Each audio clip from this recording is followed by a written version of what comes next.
Welcome to our second impact calculus practice video. This video is going to work similar to the first one, except instead we have two new impact scenarios. So again, I'm going to lay out why my side is hedge. So imagine, we don't know again what the affirmatives are, but imagine my affirmative leads to a hedge scenario and hegemony, and you are defending a human rights scenario here. So I'm going to give you my impact calculus for hegemony, and then at the end you can stop the video and write out your impact calculus for how you would defend human rights as the bigger impact there. So let's say for hegemony, so a quick overview in case you haven't heard of, in case you haven't seen a hedge scenario before. Hegemony describes sort of the total of American military power. We'll talk about, imagine the affirmative as American hegemony. In the abstract, hegemony discusses just sort of the total military power. And so that includes things like, how strong is the army, the navy, technology systems, weapon systems, and the ability to exert military influence over other militaries in other countries. So I'm going to say that if hedge collapsed, if, the American military started to fail, this is going to have the biggest magnitude because the U.S. sort of plays world police,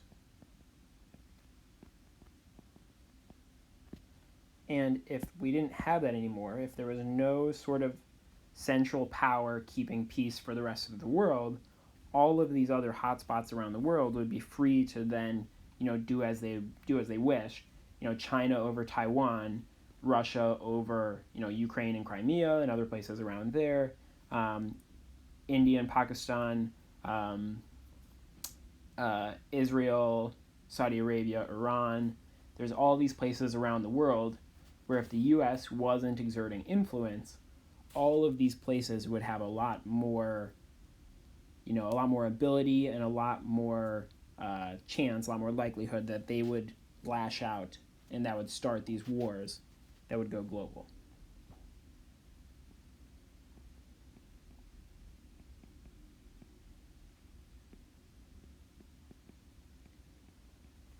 So it has the biggest magnitude because if the U.S. isn't there, other huge countries that have nukes, like China and India and Russia, all these places would be drawn into wars that would inevitably go global because other powers would become entangled. Secondly,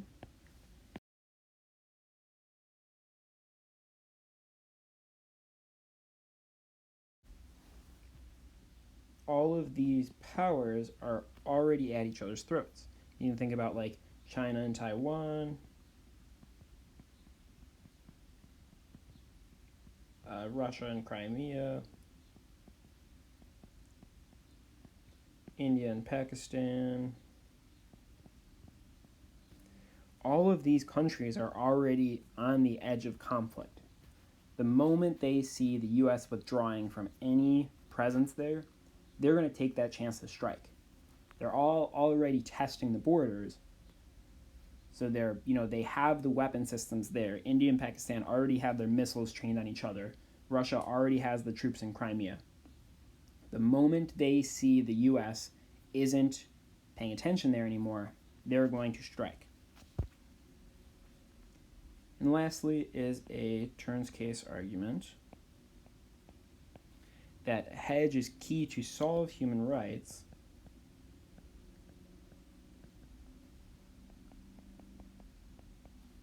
because a lot of these conflicts between China and Taiwan, Russia and Crimea, India and Pakistan, a lot of these are cultural conflicts.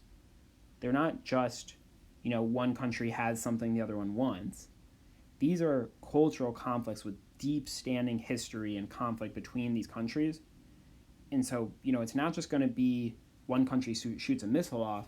A lot of these are going to turn into horrible wars with terrible human rights violations because there is such deep-seated conflict between these powers. And so if the United States is able to maintain global peace, that means they're able to maintain a lot of these conflicts from spilling over into much worse human rights catastrophes.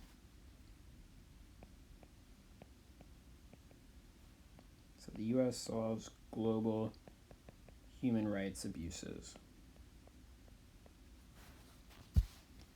So this is the overview for our hedge impact calculus.